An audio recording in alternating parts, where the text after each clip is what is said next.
Né depuis 2011, China Connect fait la part belle à l'écosystème tech chinois dans un dialogue avec l'Occident. Pour cette 9e édition à Paris, une quarantaine de speakers venus de Chine et d'Europe, du marketing, des réseaux sociaux, du commerce et de la data étaient réunis. Tout ce qui permet aux marques de se connecter à la Chine, comme nous l'explique la fondatrice de China Connect, Laure de Carayon, pour qui l'enjeu est de faire venir l'innovation chinoise à Paris. L'innovation ne se trouve pas forcément encore et toujours à l'ouest et dans cette fameuse Silicon Valley dont on a toujours parlé, mais il y a un regard qui shift et qui se tourne vers l'Asie, même au sens large, la Chine plus particulièrement, parce que certaines industries y sont significativement exposées, pour lesquelles leur public correspond à leurs acheteurs et leurs clients, quand on sait qu'il y a quasiment 40% des utilisateurs, des acheteurs du luxe mondiaux qui sont chinois, forcément on a un nombre de groupes qui sont très exposés et très concernés. Face à un écosystème digital chinois en constante ébullition, les entreprises européennes viennent chercher les leviers de compréhension et les contacts nécessaires à leur adaptation aux conditions du marché. On a tous les 6 mois un phénomène Internet en Chine qui redéfinit un petit peu l'écart. Donc on a à peine le temps, si vous voulez, d'absorber, de comprendre, même parfois pour certains juste de savoir qu'un acteur existe, pour à la fois le digérer, mais se dire ok, il y a quand même un autre acteur qui débarque, qui a peut-être 20, 30, 40, 50 millions d'utilisateurs, et ça commence à devenir une base significative d'utilisateurs dont je dois me poser la question. Est-elle valable? Dois-je envisager de communiquer auprès d'elle? Et ça, c'est une mécanique, un rythme qu'il faut pouvoir intégrer. Splio aide les distributeurs des marques internationales à construire des parcours clients personnalisés en connectant leurs données via sa plateforme et offre un accompagnement aux marques occidentales dans leur développement en Chine.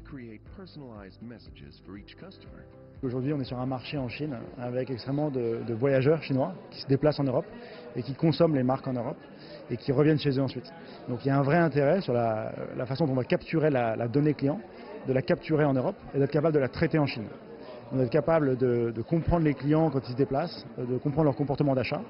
En revanche, ces clients chinois, quand ils rentrent chez eux, ils veulent qu'on leur adresse des messages via WeChat en chinois, avec une façon de faire locale.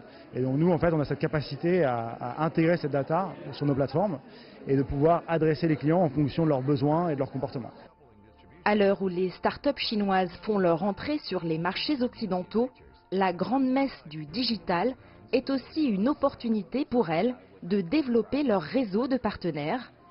C'est le cas de Baishan Cloud, fournisseur de solutions de données cloud personnalisées, qui a ouvert un de ses bureaux dans la Silicon Valley et commence à prospecter en Europe. Nous sommes une société basée en Chine avec une portée mondiale. Nos activités internationales se sont principalement limitées au marché nord-américain. Pour nous, le marché européen est plutôt nouveau. C'est pourquoi je participe à cet événement. C'est une excellente occasion de nouer des contacts avec de nombreuses personnes, des professionnels du secteur, des clients potentiels désireux de travailler avec le marché chinois. Au cœur de cette édition de China Connect, l'économie de l'expérience ou comment faire du processus d'achat un moment unique et privilégié tout en tissant une relation durable entre clients et marques. L'expérience, on va dire que c'est un sujet mainstream s'il en est. Je pense que l'on se trouve à New York, Londres, Paris, Shanghai, Hong Kong ou autre. On a passé le stade de vendre des produits et des services. Nous sommes, vous, moi, des consommateurs, des individus exigeants, qui sommes à la fois des acheteurs, des consommateurs, mais enfin on est aussi juge et partie de tout ça. Et on se dit, oui, on a envie de vivre quelque chose, on a envie de trouver une autre raison d'adhérer à une promesse, à une offre, à un service. Aujourd'hui, l'exigence des consommateurs chinois, qui placent l'expérience d'achat au sommet de leurs attentes, pose la Chine en laboratoire mondial des grandes marques. Nous avons découvert que les attentes des consommateurs chinois en matière d'expérience utilisateur digitale étaient parmi les plus sophistiquées au monde.